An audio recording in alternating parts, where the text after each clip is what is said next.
Apple is not just the biggest, but also the most profitable tech company on the planet. But it doesn't make any sense. They are always on the expense front, they never give you discount, and their prices are continuously increasing. But still, in the past 5 years, Apple market value has significantly increased from $746 billion to $2.9 trillion.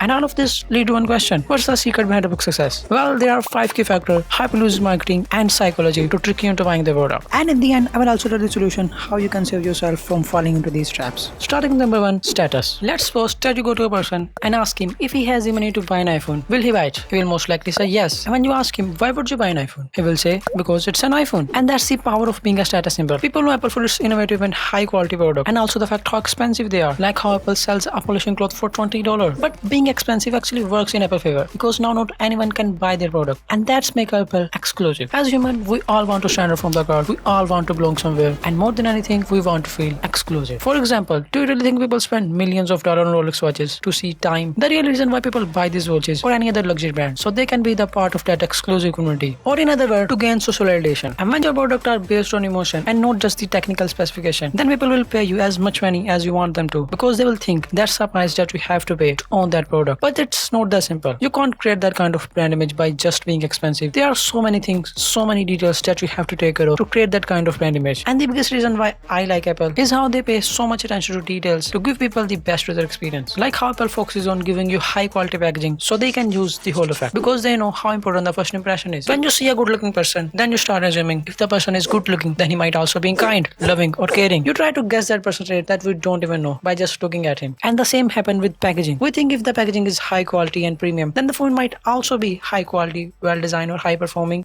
And when you open an iPhone box, it doesn't open immediately. It opens very slowly in a way that creates anticipation. And that's Apple is telling you, you just have to wait a little bit. And these things might seem insignificant, but these things help Apple to create an emotional connection with their user. And the fun fact is, in US, almost 59% of people don't throw their iPhone boxes. But now, Apple has to make sure that their products are not just easy to use, but also easy to remember. And that leads us to our next point, ease. Other companies like Samsung, Xiaomi, Oppo, and the list goes on. Every single year, these companies launches thousands of new smartphones, so they can target all kind of audience, both the budget and flagship users. But the problem is, these companies have so many models that it's very hard for normal people to remember these names. But that's not the case with Apple. Every single year, Apple launches only one model of iPhone, so it's easier for people to remember these names. And what makes it even easier for people to choose from, when you're buying the latest iPhone, then you don't need to worry about the technical specification, because whatever you run on it, it's going to work very well, especially if you're a normal user, because these days iPhone have so much processing power that you can even run some of the PC games. But other than that, there isn't much you can do with this much power. Apple products are very easy to use. If you have the budget to buy an iPhone and you just want a reliable smartphone and you don't want to think about the technical specification, then iPhone can be a good choice for you. Apple want to make it easier for people to use an iPhone, because iPhone give Apple the most of its revenue, and sometimes Apple goes too far. And I think that's the same reason why Apple doesn't give you as much customizability as compared to Android. And it's not like Apple can't give you customizability. If Apple want, Apple can give you even more customizability than Android, because Apple creates its own hardware and software. And I think Apple is afraid if Apple give you more customizability, then it might become harder for some people to use an iPhone. But Apple wants its product to be accessible to all kind of people. But still, this is not enough for Apple. Apple wants you to continue buying the product, and that leads us to our next point.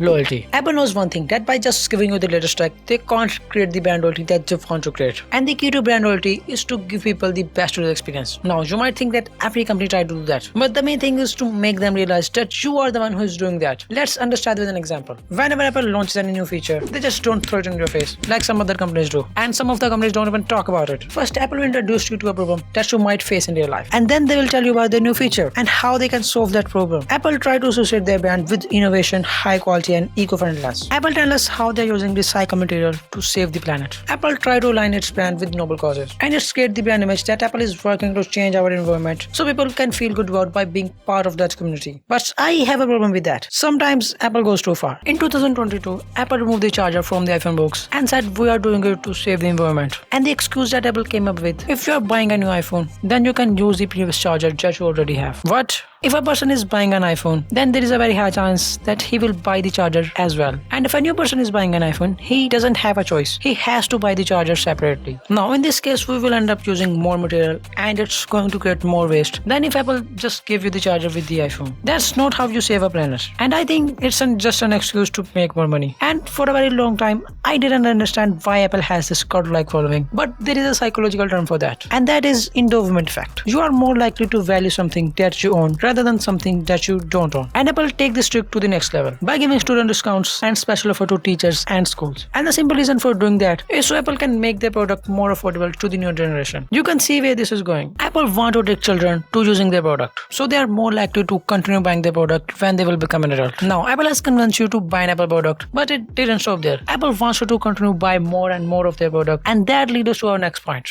Apple's ecosystem. Apple is mostly known for its ecosystem, the biggest thing that separates Apple from other companies. Every Apple product is designed in a way that it encourages you to spend in more of Apple product. For example, if you own an iPhone, then there is a very high chance that in future you will buy a MacBook because of the things that you can do with them. Like if you're writing an email on your iPhone, then you can continue writing that email in your MacBook, and how you can copy text from iPhone to Mac, and you can even use your iPhone as a webcam, and most importantly, how you can easily transfer files with AirDrop and iCloud, and still there are many more. Now, once you buy an iPhone, now Apple ensures you to stay within Apple ecosystem by giving you exclusive features that you only get if you own an Apple product. Like when Apple users talk with each other through iMessage, their messages are shown in blue color, and they are also end-to-end encrypted. But when an Android user sends a message to an iPhone user, their messages are shown in green colors. Apple treats Android user like an outsider in a subtle way that tell them that you don't belong to that community, and also the messages are not end-to-end encrypted. Apple's main goal is to give their user the best user experience, and the App Store also helps Apple to do that. Now you might think Play Store has more apps than App Store, but the answer is hidden in Apple being expensive. Because the people who buy iPhone have more spare money, it means they are more willing to spend that money on other services, and this helps developers to make more high quality apps because they can earn more money by doing that. Now let's talk about our last key factor: innovation. The biggest reason that has made Apple so successful is how Apple uses innovative tech and ideas to gain people attention. Like Apple's retail stores. Apple has one of the uniquest stores in the world. They are designed in a way that forces you to go inside even if you don't want to buy anything. Apple stores are more like a tourist place. Like in Singapore, Apple has this cool floating store that can be easily spotted from afar, and they are designed in a way that encourages you to go inside the store. But the question is how Apple can do that. Every Apple store is made of glass, so you can easily see what other people are doing, and it's also created the fear of missing out. And when you are inside the Apple store, now Apple forces you to touch their product. Every MacBook is tilted in a way that you can't use it properly. You have to adjust the viewing angle by touching the MacBook, and by touching this product, it creates a sense of ownership because Apple wants you to feel that you own that product. And Apple has also some questionable things that you have to touch them. Apple is very innovative in how they do certain things. Like in 2010, when all of the tech companies were trying to launch bigger and bigger resolution so they can sell more smartphones. But the problem is, after a certain point, you can't tell the difference between a high resolution screen with your normal eyes. And high resolution means you will get more pixel, and more pixel means you will get less battery timing. And to counter that, Apple launches their Retina display. And the idea behind this display is, if we give people more resolution, then they can tell apart. Then we can save our expenses and also give people more battery timing. And how we can forget this one? How Apple is their user when giving them new features. Like the first USB-C smartphone was launched in 2015, and after 8 years, Apple has now given us USB-C port. And after all of that, iPhone still doesn't have the fast charging that you can even get in some of the budget smartphones. But Apple is very famous and successful. No matter what you say about their product, at least they look very premium. Their product has a very simple and minimalistic design, and all humans are drawn towards simplicity because simplicity is the ultimate sophistication. And don't ask me why I included this quote in a tech video. And there is only one question remains: how we can save ourselves from falling into this trap? And the answer is quite simple. Before buying an Apple product or any other product, just ask yourself one question: are you buying this product because you want to buy it, or are you buying this because you need to buy it? And if you find this video useful, then hit that like button. And if I missed anything, then let me know in the comment section, and I will catch you guys in the next one. Bye.